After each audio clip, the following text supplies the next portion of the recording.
Assalamualaikum warahmatullahi wabarakatuh. Kali ini bersama saya Irham dari TRPL 2A akan menyampaikan materi tentang struktur sistem operasi. Yang kita bahas apa aja? Yang pertama tentang komponen sistem, layanan dari sistem operasi, sistem calls, program sistem, VM, sistem desain dan implementasinya, dan sistem generation. Pada komponen sistem kita akan membahas tentang manajemen proses, manajemen main memori, manajemen file, manajemen I/O, manajemen secondary system, dan command interpreter system. Kita akan mulai dari membahas tentang komponen yang pertama, tentang manajemen proses. Proses adalah sebuah program yang sedang dijalankan atau dieksekusi. Manajemen proses ini adalah suatu cara atau tindakan dalam membagi alokasikan program yang akan dieksekusi menjadi tidak berantakan dan berjalan dengan baik sebagaimana mestinya. Sistem operasi ini bertanggung jawab dengan manajemen proses antara lain creation dan deletion, proses suspension dan resumption, dan mekanisme yang digunakannya adalah mekanisme sinkronisasi antar proses dan komunikasi antar proses. Seperti yang ada pada bagian tersebut adalah bagaimana sebuah program dieksekusi. Lalu di komponen kedua kita akan membahas tentang manajemen main memory. Memori merupakan tempat menyimpan instruksi atau data dari program. Memori memiliki kecepatan yang lumayan cepat yang dapat mengimbangi kecepatan eksekusi instruksi dari CPU. Sebagai contohnya pada prosesor terbaru sekarang dengan kecepatan rata-rata sekitar 2,4 hingga 3,6 GHz, memorinya rata-rata di kecepatan 2400 MHz atau 2,4 GHz, namun dengan rata-rata base clock-nya sekitar 1200 MHz. Umumnya bersifat volatil atau tidak permanen, ya dikenal juga sebagai RAM, yang artinya memori tersebut akan dihapus isinya ketika komputer dimatikan. Nah, sistem operasi bertanggung jawab untuk melacak pemakaian memorinya, untuk apa memori tersebut dan seberapa besar memori digunakan, dan memilih program mana yang akan diambil dari secondary storage, HDD atau SSD yang akan di-load ke dalam memori, dan mengalokasikan dan mendealokasi atau membubarkan memori fisik untuk suatu program apabila program itu digunakan atau program itu dihentikan.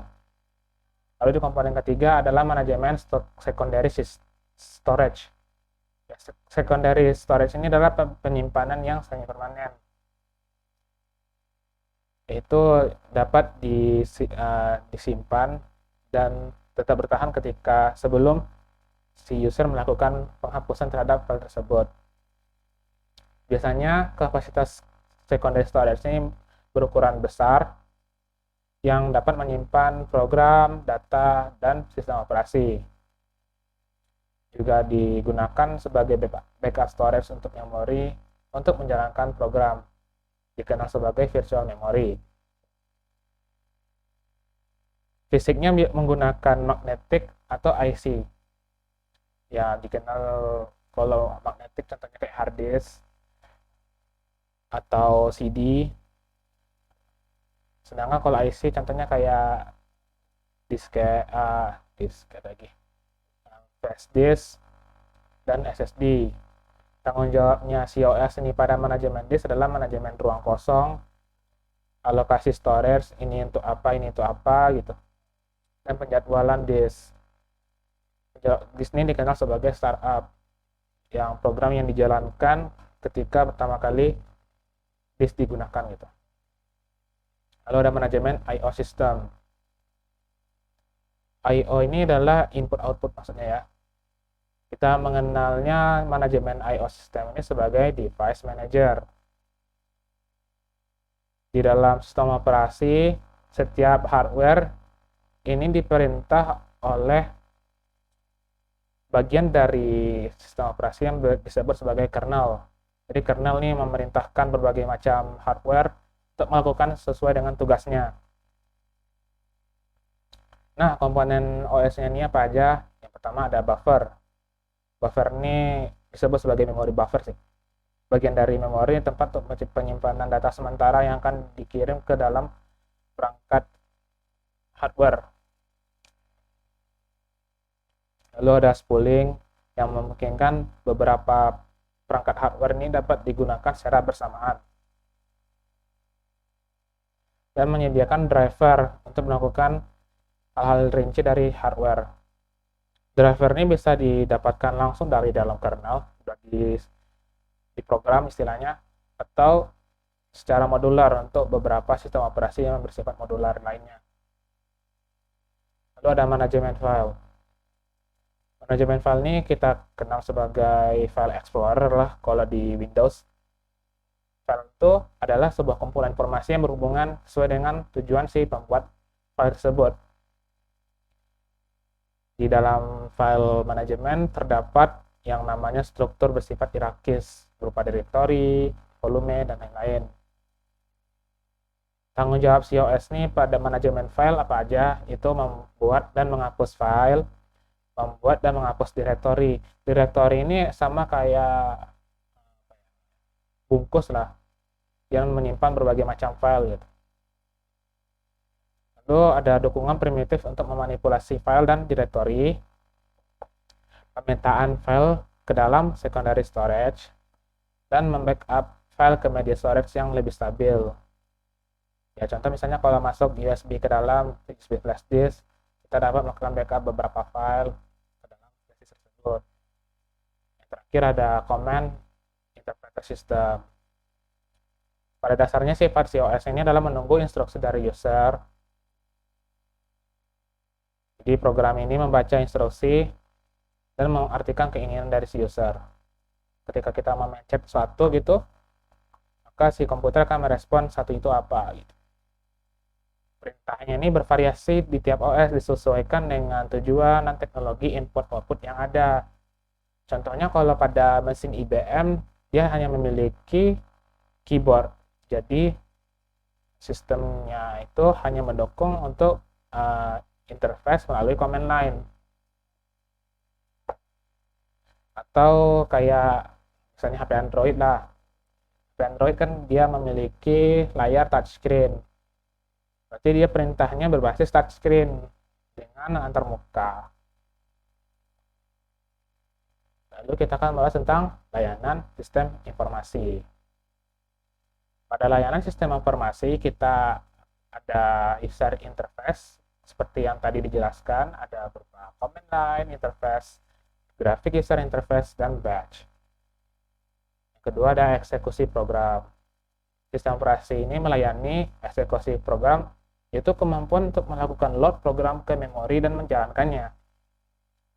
Yang ketiga ada operasi input-output. Sistem operasi menyediakan mekanisme menjalankan operasi input dan output atas kehendak user. Lalu ada manipulasi file. Itu kemampuan untuk melakukan operasi pada file berupa read, delete, dan write. Lalu ada komunikasi. Sistem operasi melakukan pertukaran data atau informasi antar dua atau lebih proses yang berada pada satu komputer atau lebih. Ini kita kenal sebagai networking pada komputer, jaringan komputer lah istilahnya. Lalu ada deteksi error. Sistem operasi ini menjaga stabilitas sistem dengan mendeteksi error pada hardware maupun program. Di sini kita kenal sebagai ada namanya debugging gitu. Kalau kita membuat program di komputer ada error gitu. Atau kalau misalnya suatu hardware kita masukkan tidak dikenal drivernya, dia juga akan menghasilkan satu pesan error. Lalu layanan yang selanjutnya ada penggunaan sistem yang lebih efisien berupa proteksi dan accounting.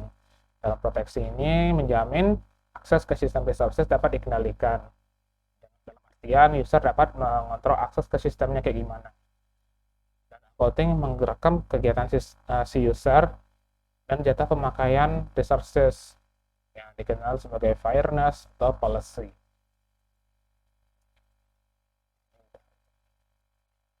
Yang resource allocation dan accounting juga. Lalu ada protection dan security. Protection ini meyakinkan hak akses yang diperbolehkan dari sistem. Sehingga kalau ada program-program yang nggak diizinkan untuk melakukan aksi, dia akan ditahan.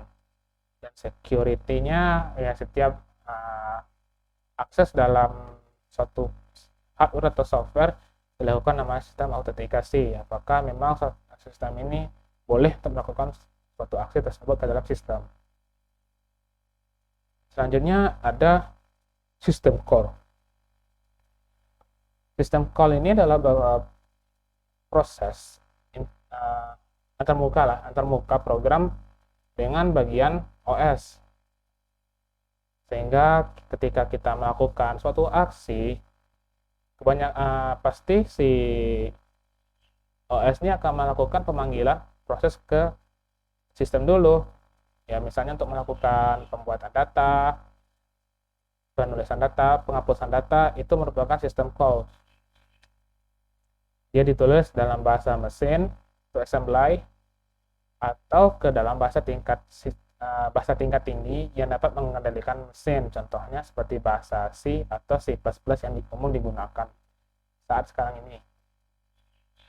Contohnya pada sistem operasi Unix menyediakan sistem call, read, write untuk melakukan operasi input output untuk file seperti yang ada pada contoh ilustrasi di samping. Sistem call ini menggunakan API atau antarmuka. Ya, API itu interface lah. Bermacam API ini tergantung dari sistem operasi yang digunakan. Contohnya kalau pada Windows ada namanya Win32. Kalau untuk keluarga Unix kayak Linux dan Mac OS, dia menggunakan POSIX API. Kalau untuk di lingkungan perangkat mobile, contohnya kayak Android atau HP lama, dia menggunakan Java API untuk Java Virtual Machine. Dan untuk seri Windows terbaru, dia menggunakan .NET Framework. Hubungan sistem call, API, dan OS dapat kita lihat pada ilustrasi ini. Contohnya kita menulis program dalam bahasa C yang menampilkan tulisan Hello World. Baris program tersebut diterjemahkan melalui suatu proses compiling, menghasilkan kode-kode yang dapat dimengerti oleh kernel.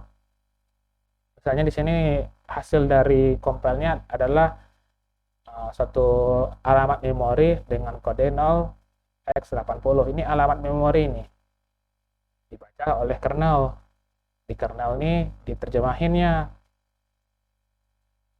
Nah, ini perintahnya apa? Kalau printf itu adalah menampilkan ke layar. Oke, kita tampilkan ke layar nih, diterjemahkan dalam satu system call table. Dalam system call table ini ada nama perintahnya tuh untuk menampilkan ke layar gitu. Dalam bahasa mesin atau dalam bahasa assembly. Sehingga kita dapat melihat tulisan Hello World pada layar. Nah, sistem call ini dapat dikonfigurasi. Ada 3 metode untuk memberikan parameter ke sistem operasi dari program. Yang pertama, langsung mengetik kodenya di register. Seperti yang ada pada registry editor di Windows. Atau cara lainnya, menyimpan parameter pada blok atau table memory, dan alamat blok tersebut diberikan sebagai parameter pada register. Contohnya ada di Linux. Ya, Linux ini memang sangat customizable lah, cuma agak sulit untuk digunakan bagi yang kurang begitu mengerti dengan cara kerjanya.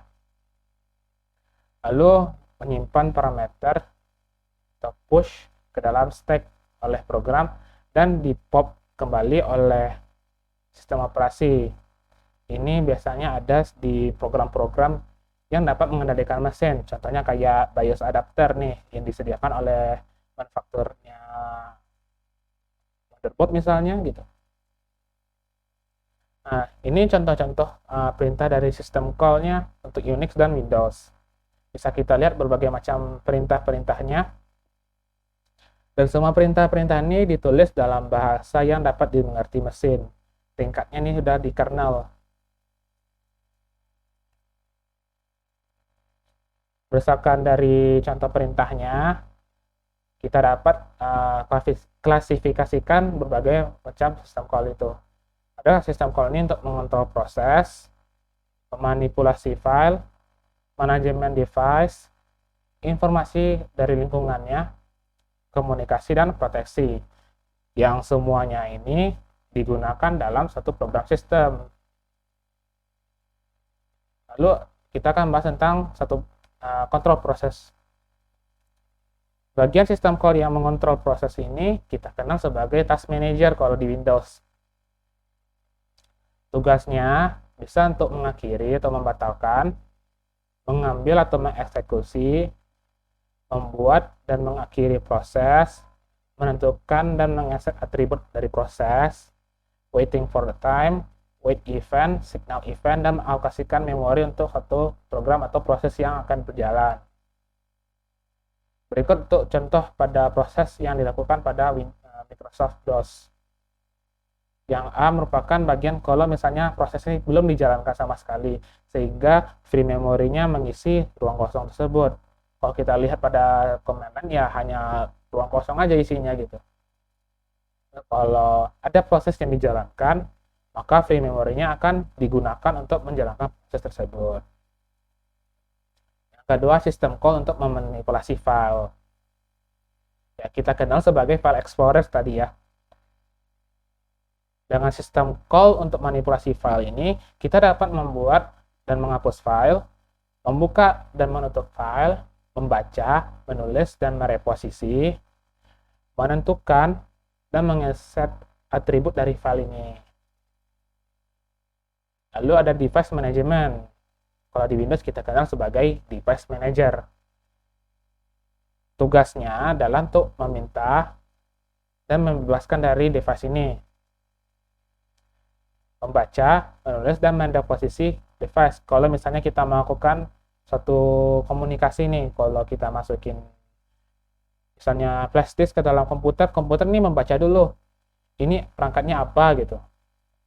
Kalau misalnya dia tahu, oh ini flash disk namanya, dia akan melakukan operasi, dia akan bisa melakukan satu operasi input output, misalnya untuk menulis atau membaca data-data yang ada dalam flash disk tersebut. Lalu menentukan dan mengeset atribut dari device. Ini dengan ini sehingga sistem operasi dapat melakukan formatting dalam flash disk tersebut. Kalau misalnya dia tahu, oh ini flash disk, bisa diformat. Atributnya itu ada. Dia bisa diubah ke formatnya exFAT atau NTFS misalnya. Dan secara logik dia juga bisa melakukan mount dan unmount. Kalau mount ini dia ketika dicolok dan programnya itu dapat menjalankan proses untuk input output dalam flash disk tersebut, misalnya kalau di flash disk. Kalau unmount dia meskipun flash disknya ada tercolok, kalau kita melakukan aksi unmount, dia nggak akan bisa lagi membaca isi data dari flash disk tersebut. Lalu kita akan bahas tentang environment information. Di sini kita akan membahas tentang waktu, sistem call ini dapat mengambil atau mengeset waktu atau tanggal dalam komputer ini. Dan kita juga dapat mengambil atau mengeset data dari sistemnya. Lalu kita di sistem environment information ini juga dapat mengambil atau mengeset proses file atau atribut dari device-nya dan menampilkan informasi-informasi yang berhubungan dengan sistem. Lalu untuk komunikasi, kita kenal sebagai networking ya. Di sini sistem call-nya dapat melakukan pembuatan dan menghapus sambungan dari komunikasi. Dia juga dapat mengirim dan menerima pesan, mentransfer status informasinya, status upload dan downloadnya, attach dan detach dari remote device-nya. Komunikasi yang dilakukan dengan message komunikasi sistem operasi ini dilakukan dengan message passing atau sharing memori. Contohnya itu ya ketika kita mau connect ke jaringan, nanti sistem operasinya memfasilitasi kemana jalurnya akan terhubung gitu. Kalau di mode desktop, ke desktop mana yang akan terhubung, dia akan saling berbagi data. Lalu kita akan bahas tentang structure sistem operasi. Dari yang strukturnya sederhana, dia tidak dibagi-bagi dalam bentuk modul-modul. Langsung seperti itu aja. Ketika aplikasi diinstal, langsung bisa dipakai. Contohnya sistem yang ada pada Microsoft DOS. Lalu ada metode yang menggunakan pendekatan layer. Contohnya pada perangkat Unix yang lama. Dia terdiri dari kernel yang berisi driver atau interface dan program. Karena pendekatan layernya agak rumit, disederhanakan menjadi microkernel. Menyusun sistem operasi ini dan menghapus semua komponen yang tidak esensial atau tidak dibutuhkan dari kernel dan diimplementasikannya sebagai sistem dari program pada user level. Lalu yang ada pada sistem operasi yang modern sekarang menggunakan sistem modular yang setiap fungsinya itu dibagi dalam bentuk modul. Berikut contohnya untuk kalau di struktur layer dari Microsoft DOS yang sangat sederhana. Pada bagian aplikasi yang program ini berfungsi untuk menyediakan berbagai fungsi yang dibutuhkan user dan dijalankannya. Di bawahnya ada resident sistem program. Sistem program ini ya adalah file DOS-nya, tempat OS berjalan. Di bawahnya ada MS-DOS device driver. Nah, di sini merupakan driver untuk mengenali hardware. Ya, misalnya kalau untuk layar, keyboard, di sini letaknya di MS-DOS device driver. Untuk ROM, ini merupakan tempat BIOS disimpan, di mana chipnya ini untuk BIOS tibanya tuh, untuk pengaturan-pengaturan dari di tingkat hardware-nya. Dan berikut ini merupakan bentuk sistem Unix yang masih tradisional dan berbasis command gitu lah. Mirip sama MS tadi, cuma kalau pada Unix ini lebih kompleks dengan berbagai macam kernel yang ada di dalamnya. Nah, berikut ini lah kalau misalnya yang sistem tadi ini dibuat ke dalam bentuk layer. Layer ini merupakan implementasi dari objek yang abstrak yang merupakan enkapsulasi dari data, dan operasinya tuh bisa memanipulasi data yang ada di bawahnya. Pada bagian paling atas itu merupakan user interface yang dapat melakukan aksi pada bagian bawah layernya sampai di tingkat hardware. Namun bukan berarti ada kelebihan dan kekurangan ya. Kelebihannya itu ya dia memiliki sistem yang bersifat modular sehingga dapat mempermudah debug dan verifikasi di sistem. Dan layer pertama ini dapat didebug tanpa mengganggu sistem yang lain. Namun kekurangannya ya setiap layer ini hanya dapat menggunakan service dari layer di bawahnya. Sehingga kalau misalnya ada error di bagian atas yang di bagian error di bagian bawah, sehingga layar di atas saya tidak dapat menggunakan service dari yang layer di bawahnya gitu. Lalu ada bagian microkernel. Microkernel ini ya dia hanya menyederhanakan dari kernel-kernel yang rumit tadi menjadi lebih sederhana. Fungsinya itu untuk mendukung fasilitas komunikasi antar program user yang bermacam-macam layanannya dan dapat berjalan di user space, sehingga ukuran kernelnya menjadi lebih ringkas dan komunikasinya dilakukan melalui message passing. Contohnya ada True64 Unix, macOS 10, dan QNX. Berikutlah contohnya, bukan contoh, perbandingannya kalau kernel yang masih kuno dengan kernel yang sudah disederhanakan.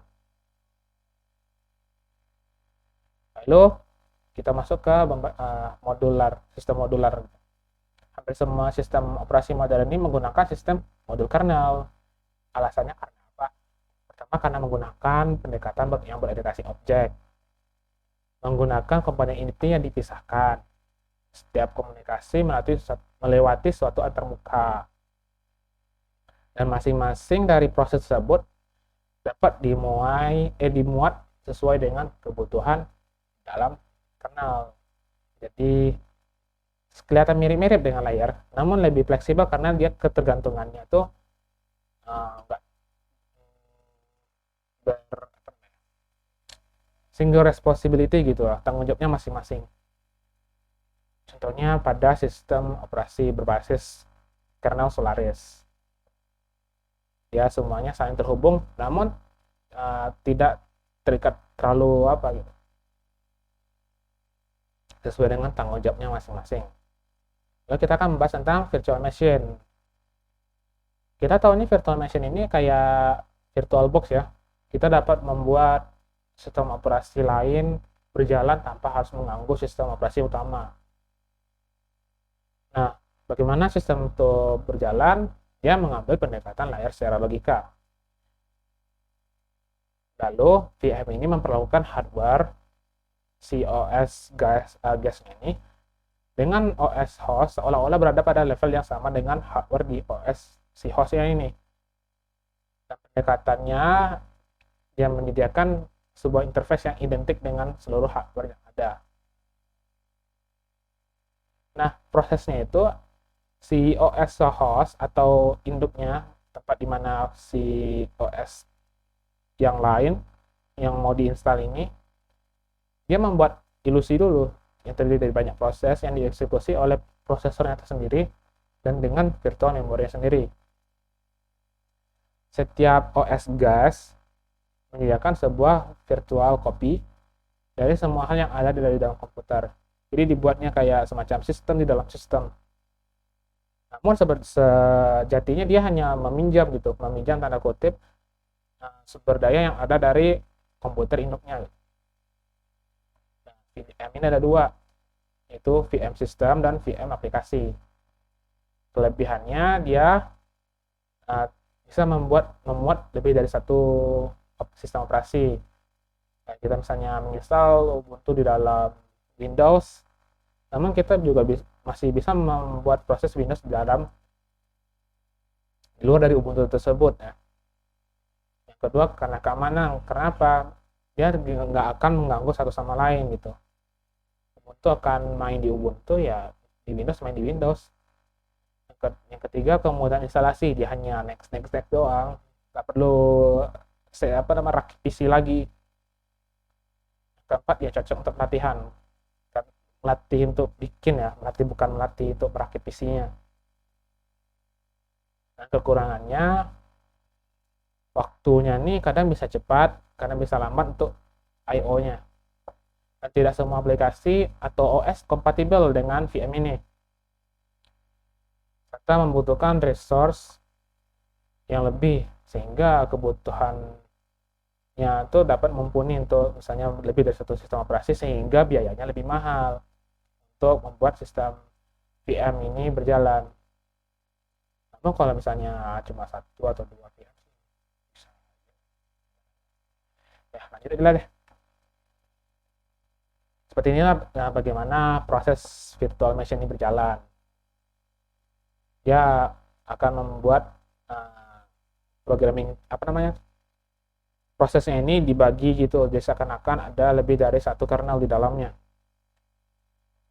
Nah, salah satu virtual machine yang kita kenal sekarang ini adalah Java Virtual Machine. Ini juga ada di dalam sistem Android. Jadi program Java ini yang sudah di-compile adalah program yang dikenal sebagai bytecode yang dieksekusi oleh JVM. Jadi yang misalnya kalau kita ngoding Java, dari file.java kan diubah menjadi file.class. folder kelas itu dikenal sebagai bytecode ini. Dalam JVM ini, yang si kelasnya ini yang diproses gitu.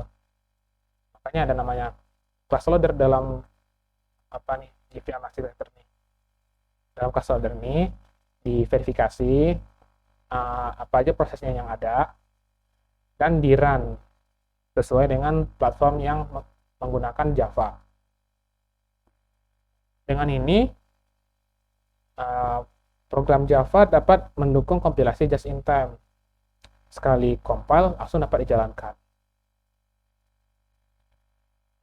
Sekarang kita akan bahas tentang implementasi dari sistem operasi ini. Sistem operasi dibuat dalam bahasa assembly pada awalnya ya. Namun saat ini sistem operasi dapat ditulis dalam bahasa tingkat tinggi seperti bahasa C. Alasannya ditulis dalam bahasa tingkat tinggi seperti bahasa C karena dapat ditulis dengan cepat, mudah dipahami dan didebug apabila terdapat error. Tapi kalau di tingkat sistem operasi kayaknya ngeri kalau nggak bisa dijalankan programnya. Yaudahlah, lanjut aja.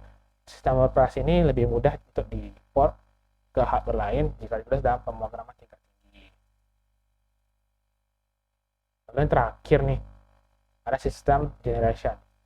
Sistem operasi ini didesain untuk dijalankan pada berbagai kelas mesin. Sistem harus dikonfigurasi untuk setiap komputer secara spesifik.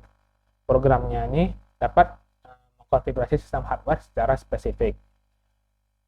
Dikenal ada yang namanya booting, itu proses ketika komputer pertama kali diaktifkan untuk load kernel.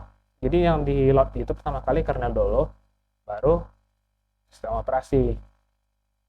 Jadi ketika komputer dihidupkan, dia akan baca dulu BIOS-nya, dari BIOS baca hardware yang dari storage yang memiliki sistem operasi, dari sistem operasi di load kernel, dari kernel baru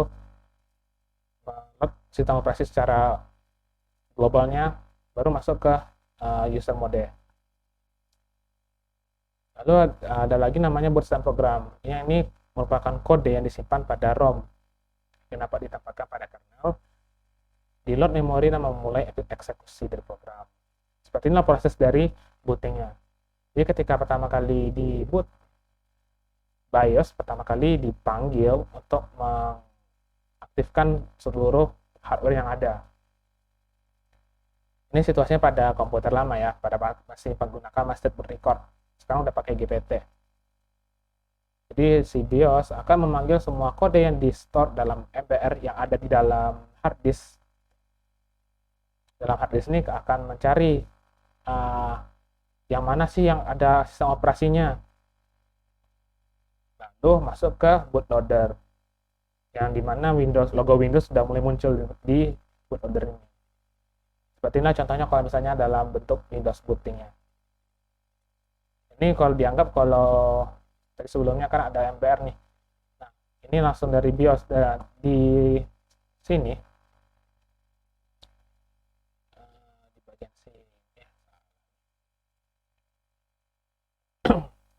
di bagian sini sebenarnya dicari dulu nih hardware-nya kayak gimana sebelum masuk ke Windows Boot Manager. Jadi di sini ada tadi di sini kan ada MBR ya.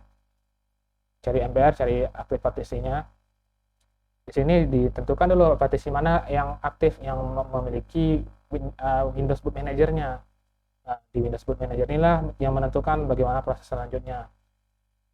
Kalau misalnya tidak ada error sama sekali dalam pengoperasiannya, dia akan langsung masuk ke Windows Bootloader. Windows Bootloader ini langsung masuk ke Windows 7, misalnya kalau pakai Windows 7. Kalau masih pakai legacy kayak Windows XP, dia masuk ke sini Windows XP. Kalau misalnya sebelumnya Windows-nya masih dalam keadaan aktif namun di hibernate atau di sleep, dia akan melanjutkan proses ke sini Windows Recent Application, balik lagi ke Windows 7, dan ini prosesnya yang sebelumnya disuspend dijalankan kembali. Atau misalnya kalau komputernya tiba-tiba mati dan ada proses yang berjalan, biasanya Windows Boot Manager langsung mengarahkan ke Windows Memory Diagnostic untuk meriksa apakah ada kegagalan memori dalamnya. Biasanya ini kalau di komputer personal lah. Kalau di komputer yang sudah tingkat server, dia biasanya akan melakukan apa sendiri gitu, konfigurasi secara otomatis untuk memperbaiki masalahnya. Karena memorinya mengandung ada namanya ECC. Nah, sekian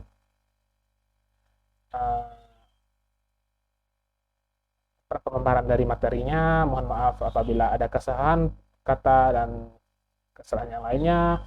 Billahi taufiq wal hidayah. Assalamualaikum warahmatullahi wabarakatuh.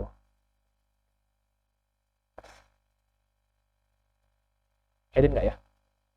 Langsung upload aja deh.